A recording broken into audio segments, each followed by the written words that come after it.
या ठिकाणी एक प्रश्न आहे बघा. In a secondary school there are 924 students. Two 7 part of student travel by bus. म्हणजे ह्या एकूण मुलांमधले 2 7 कुठे जातात, बसनं जातात. आणि 311 part of student travel by bicycle and the remaining come walking to school. Therefore how many students walk to school. या ठिकाणी तुम्हाला दिलेली संख्या आहे. सायकलनं जाणारे किती आहेत याच्यापैकी आणि बसनं जाणारे किती आहेत. 2/7 बसनं आणि 3/11 हे सायकलनं जाणार आहेत. रिमेनिंग जे असतील ते वॉकिंग करतात. तर ते किती आहे ते ओळखायचे आपल्याला. आपण इक्वेशननुसार जर करत गेलो तर आपल्याला कसं मांडावं लागेल.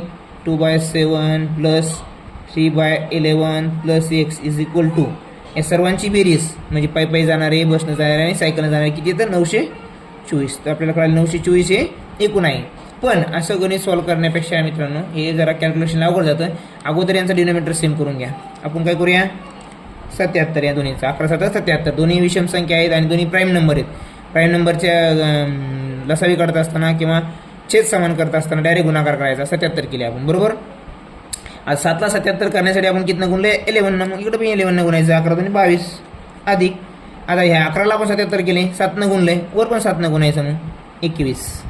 आता किती आले मित्रांनो इथं उत्तर 43/77. म्हणजे मला सांगा 77 पैकी छेद आपल्याला कधी पण काय सांगतो एकूण समान भाग. ते एकूण समान भाग किती आहे 77. पण एकूण समान भाग बरोबर किती दिले 924 दिलेले बरोबर. हे ध्यान ठेवा. तर ह्या 77 पैकी 43 मुलं बसनं आणि बायसिकलनं जातात. तर उरले किती मग मला सांगा. 77 मधून 43 गेले बघा. 77 मधून 43 इकडे कमी करूया आपण. किती होते 4 आणि हे 34. म्हणजे 34/77 जे मुलं आहेत ते पायी येतात. किती इथे लिहूया आपण 34/77 हे जे मुलं येतात ते पायी येतात. पण आपल्याला याला 77 म्हणजे काय माहिती आहे आपल्याला. 77 म्हणजे काय मित्रांनो इक्वेशन तयार करू आपण. येतं 77 म्हणजेच काय 924 आहे. तर 34 म्हणजेच किती येईल सांगा. मग यांचं क्रॉस मल्टिप्लिकेशन करा.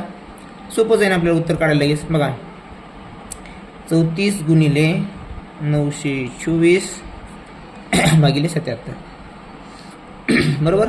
7 1 7 7 1 7 7 1 7 2 उरले इथं 22 झाले. 7 1 21 पुन्हा 1 उरला 7 2 14 132 बरोबर. 11 1 11 पुन्हा 11 1 11 2 उरले 11 2 22 12 किती झाले बरोबर मित्रांनो. मग परत 34 गुणिले 12 बरोबर किती उत्तर 408.